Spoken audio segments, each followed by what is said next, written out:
With numbers stacked up bold and clear, political parties in Africa are now hunting for allies. For the first time since South Africa transitioned to democracy, the country will have a coalition government at its helm. With nearly 40% votes, the African National Congress is way short of majority. It stares at two options right now.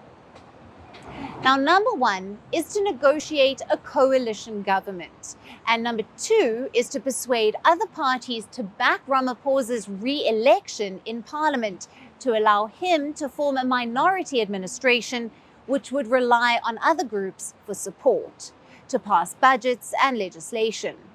Over the next few days, the ANC will be having discussions within the organization and with other parties and stakeholders on how best to establish national and provincial governments that reflect the will of the people and that are able to take the country forward. Now, what we will focus on now is option one, for the ANC negotiating a coalition government. With 40% of the votes, the African National Congress cannot look at options beyond those among the top four. It is impossible for the ANC to form a coalition with the support of 4 dozen other smaller parties. Analysts say Jacob Zuma's MK party and Julius Malema's EFF would be more natural partners for a coalition. Both Zuma and Malema are firebrand leaders who are earlier associated with the ANC. The MK party, which was formed just a few months ago, bagged nearly 15% of the vote. So support from MK alone could help the ANC to form government comfortably. But calling this an uphill task is also an understatement. The rift between former President Jacob Zuma and incumbent Cyril Ramaphosa has long been bitter about the way Zuma was forced out of office in 2018. Political experts say it is too far-reaching to mend. Zuma's MK party has said it would not engage in negotiations with the ANC. The former president has vowed to play hardball and has made it clear that for any partnership talks with the ANC, Ramaphosa will have to go. MK is bringing light to ANC's darkness. You know, this is what's happening. I mean, for a 5-month-old baby to be disturbed in the political landscape the way we have, it's just super remarkable. I mean, it shocked everyone. You know, people initially thought we were a joke, but who's laughing now? We're the only ones laughing, right? And we're the only ones with a Jim Carrey smile kind of thing. Julius Malema, on the other hand, has said the EFF was ready to talk about coalition. However, for this partnership, the ANC will have to compromise on its poll promises. Malema says for any partnership, it would insist on land reform to take South Africa's vast farms, many of them owned by members of the white minority, into public ownership. Malema said that he wants to work with the ANC when the party is ready for a compromise. We nevertheless congratulate and commend the people of South Africa for voting out the ruling party from an absolute parliamentary majority, which was abused since 1994. The 2024 elections were not easy for the EFF, which was fighting not only against the ruling party, but against many puppets of the white racial capitalist establishment existing as political parties and in different media platforms. Now, if the ANC goes with the MK party, which got nearly 15% of the vote, it could form a majority government comfortably. But if the ANC goes with the EFF, it would still need support from other smaller parties for majority. If an alliance with neither Zuma nor Malema works out, the ANC will have only one other option, the Democratic Alliance. Now, the DA received second highest votes with 21.78% support. The party that governs the Western Cape province has promised a free market agenda, which is at odds with the ANC's left-wing traditions. Analysts say the price for a deal with the DA could prove costly, with significant policy concessions. The Democratic Alliance says it hasn't formally started negotiations, but has opened channels at individual level. Now, the Democratic Alliance, which is the main opposition party in South Africa, has also not ruled out a coalition with the ANC. However, what the DA has made clear is that it does not want the ANC partnering with the MK party or the EFF.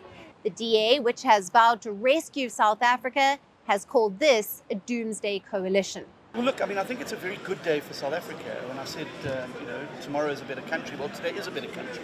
We said for the last 30 years that the way to rescue South Africa is to break the ANC's majority. We've done that. They're going to end up in the low 40s.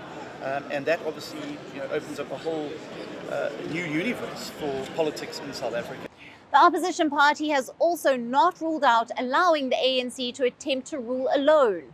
Its spokesperson said that a minority government would be something completely new in South Africa, but it is an option.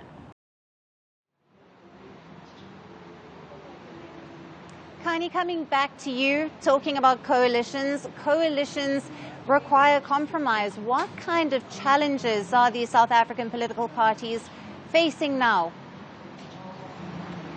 Well, I like what you say because that is really the heart of the matter, compromise and political maturity. Without political maturity, we may descend into chaos that even we can't even anticipate. So compromise number one is definitely around policy concessions, because as each party comes in, they are coming in with their policies, which they are going to try as hard as they can to bargain hard for their policies to make it into national policy and government policy as a whole. We've already seen the Patriotic Alliance with Gayton McKenzie, who've made it very clear, he's made it very clear that should he go into the coalition government, that he would want to handle the Home Affairs portfolio, which of course we know he's very passionate about, especially when dealing with issues of immigrants in South Africa, and especially illegal immigrants in South Africa, which has been a very thorny issue, which Gayton has been very vocal on, and which I think has won him a lot of votes. When he preaches a message that resonates with South Africans are most likely to vote for you. And that was what I think has worked in Gayton's favor. But I think other parties as well will try to do the same thing. I think the DA will try to do the same thing.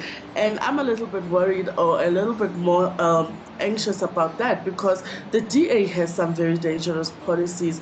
They have policies that talk about not recognizing skill color as a proxy for advantage. They don't recognize transformative laws and policies like BEE. They don't recognize land redistribution. So, they don't recognize a lot of the laws that are in place that are meant to advance Black people or to equalize that inequality, that structural inequality that has been there in the past. The DA has been very vocal against those, calling it reverse racism. And so if they go into government, we may see a decrease in the benefit for Black people and an increased surge in the benefit, for the traditional markets that have always been there, which the policies of BEE have tried to counter. So I think that we will be making a step back in our democracy if it goes into national parliament or national government in a coalition with the ANC. Yeah. Right. And Kani, in your view, who are the likely alliances to form? Well, I mean, this is a bit of a controversial one, but I do think that as much as John is saying that EFF and the MK shouldn't go into partnership with the ANC. I think that is most likely what will happen. And I think Jacob Zuma knows this, and he knows that once he goes into this alliance, that's the end of President Cyril Ramaphosa, because they're going to put him forward as the president of this country, as the MK. And so that is the overall strategy. And it's a reality right now, given how the MK has performed in these elections. However, the MK is also calling for a revote And so one thing they may consider is that they may not do as well in a revote, because there's no guarantee that they may do as well as they did now. I would think a recount perhaps would be a more plausible way forward than a revote altogether. To recount the numbers to see if we come back to the same results, that we can trust and declare to be free and fair. And so I know that it's going to be a highly contested elections when the results finally come out. But my hope is that there will be political, soberness, that we won't resort to violence, and turning the streets of South Africa upside down. Right, and Khani, this is going to be either way a seismic shift politically for South Africa. How is this going to affect the country in the next couple of months? Well, in the next couple of months, we're going to see a lot of changes coming in. Firstly, we need to inaugurate a new president, right? So in the absence of a new president, there's going to have to be some sort of caretaking structure that keeps the government moving forward, that keeps us stable. We're going to have to elect a new cabinet, right? And so we don't know where those candidates are going to come from. We don't know which party those candidates are going to come from, because each party that's coming into the coalition is obviously going to look for cabinet seats. That makes sense. And we're also going to be looking to see what's going to happen to the overall organogram of government. Is it still going to look the same as it did before?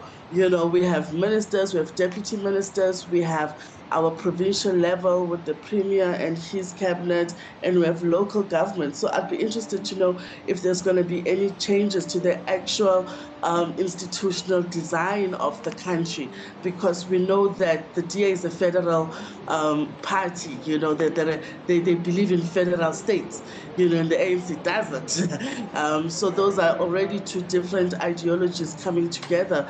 And how is that all going to work out? So we can make our predictions, we can analyze the way we want to analyze, but it really and truly is a wait and see situations as discussions happen behind closed doors with politicians right now. Absolutely, Khani. Wait and see. Thank you so much for being with us on Firstpost Africa and for your valued insights. Thank you so much.